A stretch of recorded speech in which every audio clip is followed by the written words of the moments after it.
नमस्कार। कुंभ लग्न Aquarius ascendant मार्च 2025। मार्च का महीना कैसा रहेगा एक्वेरियस के लिए, कुंभ लग्न वालों के लिए? पिछले 5 सालों से 2020 जनवरी से ही जब शनि आपके 12वें स्थान पे गए थे, जो कि दुर्भाग्य स्थान है, खर्च का स्थान है, यानी एक परेशानी का स्थान है, आइसोलेशन का स्थान है, वहाँ पे वो 2.5 साल रहे। उसके बाद फिर 2023 जनवरी में आपके लग्न में आए। ये काफ़ी ऑडिटर का रोल है इनका, काफ़ी हार्ड वर्क यहाँ करवाते हैं। पूरे लाइफ को अगले 30 साल कैसे प्लानिंग होनी है उसकी प्लानिंग करवाते हैं, और सिंसियरिटी और हार्ड वर्क के साथ ही आपका कर्म और किस्मत जोड़ करके रखते हैं। तो ये 5 इयर्स आपके लिए काफ़ी डिफिकल्ट फेज रहा है। मार्च 29 को शनि आपके लग्नेश सेकंड हाउस में जाएंगे। सेकंड हाउस में 2.5 साल रहेंगे 2027 तक। सेकंड हाउस में शनि यहाँ पे इनकम से रिलेटेड, क्योंकि ये कैश फ्लो का घर है, तो इनकम से रिलेटेड आपके लिए ये एक टाइम 2025 मार्च 29 के बाद से 2027 मई तक, 2027 मई तक आपके लिए खास करके कैश फ्लो के लिए ये एक अच्छा टाइम रहेगा। मार्च के महीने में शुक्र आपके उच्च के हैं 28 जनवरी से लेकर के 31 मई तक, यानी पूरे 4 महीने कैश फ्लो, क्योंकि योग कारक केंद्र और त्रिकोण के स्वामी हैं। ये केंद्र है, ये त्रिकोण है, चौथा भाव और नवम भाव, इन दोनों के शुक्र मकर और कुंभ के लिए शुक्र योग कारक ग्रह हैं, केंद्र त्रिकोण के स्वामी हैं। वो उच्च राशि में है, यानी कैश फ्लो वाली राशि में है। तो कैश फ्लो आपका 28 जनवरी से लेकर के 31 मई तक काफ़ी अच्छा रहेगा। उसमें भी आपके कर्मेश अभी कर्मेश आपके 24 फरवरी से लेके 3 अप्रैल तक मंगल वक्री स्थिति में, जो 24 फरवरी तक थे वो मंगल अब मार्गी हो चुके हैं 24 फरवरी से, और पंचम स्थान पे रहेंगे। यानी कर्मेश का पंचम स्थान पे होना, पंचम स्थान एक शुभ स्थान माना जाता है, एक अच्छा स्थान माना जाता है। तो 24 फरवरी से मार्गी स्थिति में 3 अप्रैल तक मंगल यहाँ अच्छे रिजल्ट्स देंगे, यानी आपके बिजनेस या जॉब में ग्रोथ होगा, प्रोस्पेक्ट्स बढ़ेंगे, और आपको प्रॉस्पेरिटी और एक्सपेंशन, ग्रोथ और कर्म में भी मिलेगा। यानी बिजनेस एंड जॉब में आपके लिए ये फेवरेबल रिजल्ट्स देंगे। गवर्नमेंट से रिलेटेड जो काम कर रहे हैं, देखिए 12 फरवरी से, क्योंकि 13 जनवरी से लेके 12 फरवरी तक गवर्नमेंट से रिलेटेड काम के लिए मैंने रोका था अपने पिछले वीडियो में। 12 फरवरी तक, 12 फरवरी को आपके लग्न में आ गए, 12 फरवरी से लेके 14 मार्च तक। तो ये गवर्नमेंट से फेवर 14 मार्च तक आपके लिए लेके आएंगे। गवर्नमेंट से फेवर से मेरा मतलब है सिर्फ गवर्नमेंट से रिलेटेड लोगों के लिए नहीं, एम्प्लॉयज़ के लिए नहीं, बल्कि जो प्राइवेट कंपनीज में हैं या प्राइवेट में जॉब करते हैं, उनके लिए मैनेजमेंट अथॉरिटी, सीनियर बॉसेस, इन लोगों से सपोर्ट मिलने के चांसेस आपके बढ़ जाते हैं। तो इस टाइम पे आपके लिए एक कंट्रोल और कमांड वाली सिचुएशन बनेगी, क्योंकि सन आपके लग्न में है। लेकिन वहीं पे एक, क्योंकि ये आपके लग्नेश शनि के साथ हैं और शनि और सूर्य ऑपोजिट्स हैं, तो एक डिस्प्यूटेबल सिचुएशन भी बनती है। तो डिस्प्यूट्स को आप अवॉइड करें, खास करके ओवरऑल, प्लस आपके स्पाउस के साथ, क्योंकि यहाँ से सप्तम दृष्टि 7th हाउस पे आ रही है। तो स्पाउस या बिजनेस पार्टनर के साथ भी आपको डिस्प्यूट्स की स्थिति खास करके 14 मार्च तक अवॉइड करनी है। 14 मार्च के बाद सूर्य भी आपके सेकंड हाउस में आएंगे, वहाँ पे आपके कैश फ्लो के लिए ग्रोथ बढ़ाएंगे। लेकिन 29 मार्च को ग्रहों की युति हो रही है, ये बात आप ध्यान रखिए। ये एक ग्लोबल फिनोमिना है। ग्लोबल फिनोमिना क्या, ये वर्ल्ड वाइड है। तो इस सोलर सिस्टम में 6 प्लैनेट्स 29 मार्च को इकट्ठे हो रहे हैं आपके सेकंड हाउस में, कैश फ्लो वाले हाउस में। आमतौर पे ये अच्छा होता है, लेकिन चूंकि यहाँ पे शनि राहु की भी युति हो रही है, जो कि 14 अप्रैल को होगी, लेकिन इतने क्लोज डिग्रीज में शनि राहु की युति अच्छी मानी नहीं जाती है। इसको एक पिशाच बाधा योग कंटेम्प्रेरी टेक्स्ट में या मॉडर्न टेक्स्ट में इसको अनफोर्सीन ऑब्स्टिकल्स बोल सकते हैं। जिन बाधाओं को, जिन समस्याओं को इमिडिएटली नहीं देखा जा सकता, नहीं डायग्नोस किया जा सकता, उस तरह के प्रॉब्लम्स आपके सामने ला करके खड़ा कर सकते हैं, related to income also. Although शुक्र वहां पर हैं, लेकिन शनि और राहु का असर यहाँ पर ज्यादा रहेगा। सो एक्सपेंडिचर से आपको केयरफुल रहना है, क्योंकि सैटर्न राहु की भी युति है और सैटर्न सन की, शनि और सूर्य की भी युति है। ये भी ऑपोजिट्स हैं, तो शनि सूर्य और शनि राहु, ये 3 ग्रह आपस में यहाँ पर कंजंक्ट हो रहे हैं, और 3 के अलावा 3 और ग्रह हैं यहाँ पे। राहु पहले से हैं, चंद्रमा होंगे, बुध होंगे, शुक्र होंगे, और इसके साथ यहाँ पे बृहस्पति की भी, अब देखिए इन सारे 6 ग्रह में से 5 ग्रहों की दृष्टि यहाँ पड़ेगी केतु के ऊपर। बृहस्पति की 5वीं दृष्टि केतु के ऊपर, यानी आपके अष्टम स्थान पे, और मंगल की 4थी दृष्टि आपके अष्टम स्थान पे, यानी second house and 8th house का एक्सेस आपके लिए एक्टिवेट हो रहा है। ये सिर्फ 29 मार्च का फिनोमेना नहीं है, क्योंकि ये एक बोर्ड मीटिंग बैठ रही है प्लैनेट्स की, तो कोई बड़ा डिसीजन लेकर के आएंगे ये। तो इस बड़े डिसीजन में आपको एक तरफ कैश के प्रति केयरफुल रहना है, कैश फ्लो बिल्कुल बताया है मैंने 28 जनवरी से लेके 31 मई तक, लेकिन at the same time you have to be careful, आपको सतर्क रहना है अपने कैश फ्लो से रिलेटेड, कोई भी फाइनेंशियल डिसीजन लेने से रिलेटेड। और 8th हाउस एक वो इंसल्ट का होता है, यानी मारक स्थान है, 8 प्रकार की मृत्यु होती है, बीमारी, क्रोनिक डिजीजेस, जो लंबी बीमारियां होती है, तो यहाँ पे 8वां घर एक्टिवेट होने से आपके क्रोनिक डिजीजेस, अगर जो एग्जिस्टिंग डिजीज है लोगों को, वो फ्लेयर अप हो जाएगा, यानी फिर से उभर करके आएगा। जब ये सारे ग्रह यहाँ पे देखेंगे, आपके बृहस्पति और मंगल भी 8वें घर को देखेंगे, और केतु, अगर जिनको क्रोनिक डिजीजेस नहीं है उनको भी केयरफुल रहना चाहिए। इसकी वजह यह है कि केतु एक अनडायग्नोस्ड डिजीज देता है, यानी ऐसी बीमारी जिसकी डायग्नोसिस टाइम पे नहीं हो पाती, और जब वो बीमारी हो जाती है तो बेटर ये है कि आप अपना हेल्थ चेकअप मार्च के मंथ में एनुअल हेल्थ चेकअप करना चाहिए। तो एनुअल में इस बार आप मार्च में ये हेल्थ चेकअप करवा लें, आपके लिए ये बेनिफिशियल रहेगा। And keep your health insurance intact, health insurance के डेट्स चेक कर लीजिए, टॉपअप करवाना है तो टॉपअप करवा लीजिए।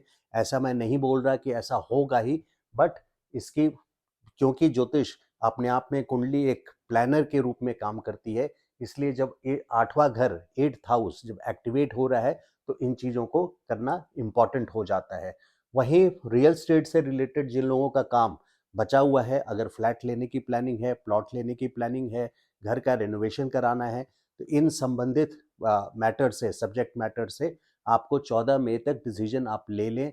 और ये होने की पॉसिबिलिटी, बृहस्पति जब 12 साल में एक बार चौथे घर में आते हैं, तो ये निश्चित तौर पे इस टाइम पे रियल स्टेट यानी प्रॉपर्टी से रिलेटेड जो भी पेंडिंग मैटर्स है, उस प्रॉमिस को फुलफिल करके जाते हैं। इसके साथ देखिए, इस मंथ की कुछ रेमेडीज मैं बता रहा हूँ आपको। विष्णु सहस्त्रनाम, राहु केतु का जो मैंने बताया था, शनि राहु की युति, फिर केतु ग्रह पे 6 ग्रह की दृष्टि, 6 नहीं 7 ग्रह की दृष्टि, केतु बृहस्पति और मंगल मिला के 7 ग्रह की दृष्टि केतु ग्रह पे, तो विष्णु सहस्त्रनाम का पाठ आपको करना चाहिए।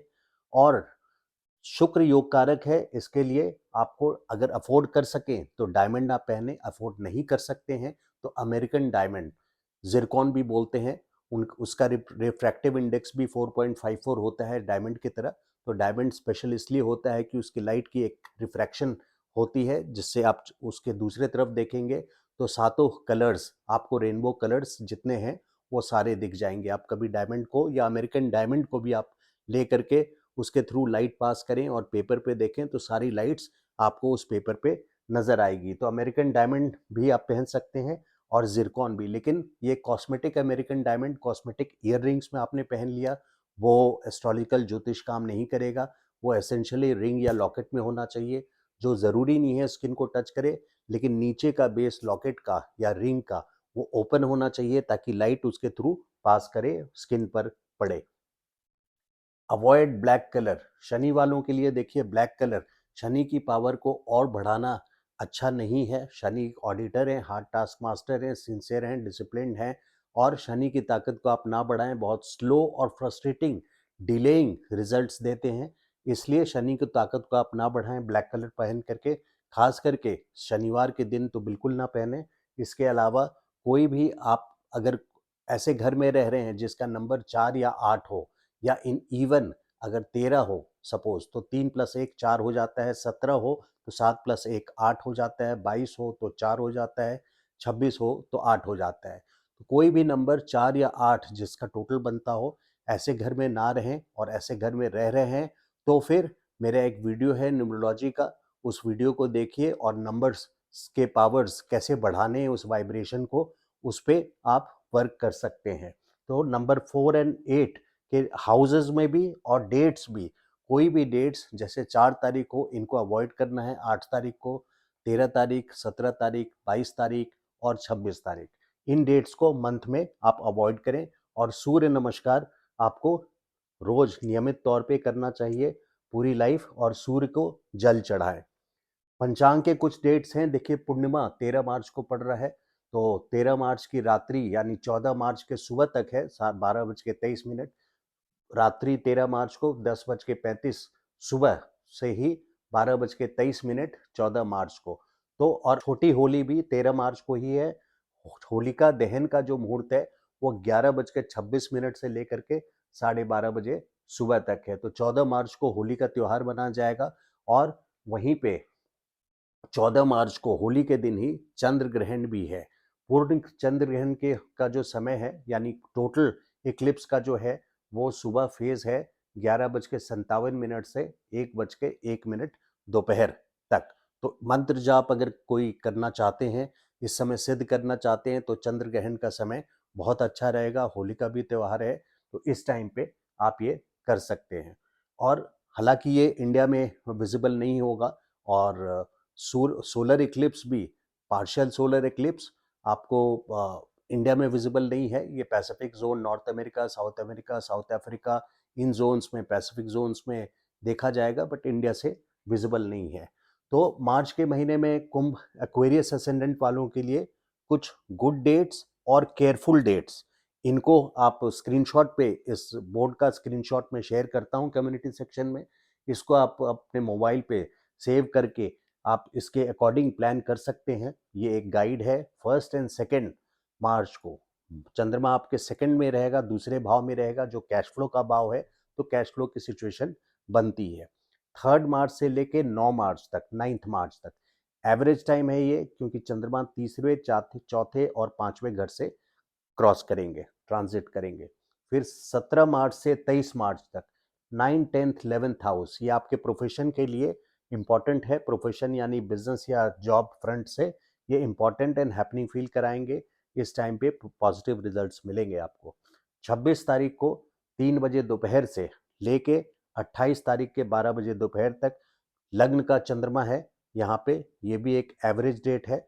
और फिर 28 तारीख को 12 बजे दोपहर से 30 तारीख चंद्रमा और शुक्र शनि साथ में है। तो चंद्रमा शनि साथ में होने से, हालांकि ये सेकंड में है, कुछ कैश फ्लो भी लेकर के आएंगे, लेकिन एट द सेम टाइम चंद्रमा फास्टेस्ट मूविंग प्लैनेट है, शनि स्लोएस्ट मूविंग प्लैनेट है, जिसके वजह से स्ट्रेस और एंजाइटी वाली सिचुएशन भी बना करके देंगे आपको। तो ये डेट्स था 28 तारीख को दोपहर 12 बजे से लेके 30 तारीख को चंद्रमा एंड शनि भी साथ में रहेंगे। और इसी टाइम पे युति है, तो आप बैकफुट पे रहें तो आपके लिए फेवरेबल रहेगा, क्योंकि 28-29 को 6 ग्रहों की युति है। फिर 31 को तीसरे भाव के चंद्रमा रहेंगे, तो ये एक एवरेज टाइम रहेगा। तो अब जो केयरफुल डेट्स हैं, खास करके जिन पे आपको केयरफुल रहना है, तो 10 और 11 तारीख है, छठे का मून है, और 12 और 13 तारीख है, सातवें का मून है। सातवें का मून अच्छा माना जाता है, लेकिन यहाँ सैटर्न और सूर्य, शनि सूर्य के ऑपोजिशन में है, तो यहाँ डिस्प्यूटेबल सिचुएशन बन सकती है आपकी स्पाउस से, बिजनेस पार्टनर से, या ओवरऑल भी आप लड़ाई झगड़े में ना पड़े, वाद विवाद में ना पड़े, ऐसे सब्जेक्ट्स को ना उठाएं जिसमें कोई बहसबाजी हो सकती है। पॉलिटिकल इश्यूज पे ज़्यादा डिस्कशन ना करें, तो वो आपके लिए फेवरेबल रहेगा 12th एंड 13th को। फिर 14th एंड 16th 8वें का चंद्रमा है, वहाँ केतु पहले से है, तो रोग के लिए खास करके आप सावधान रहें। और रोग के लिए अगर आप ब्लड टेस्ट वगैरह भी कराना चाहते हैं, तो ये भी एक डेट है 14th एंड 16th, जब 8th में चंद्रमा है, क्योंकि यहाँ पे केतु जो अनडायग्नोस्ड डिजीज देते हैं उसको पता करने में ये हेल्पफुल रहेगा, ये डेट्स। फिर 24 से लेके 26 तक, 26 तारीख को 3 बजे दोपहर तक 12वें का चंद्रमा है।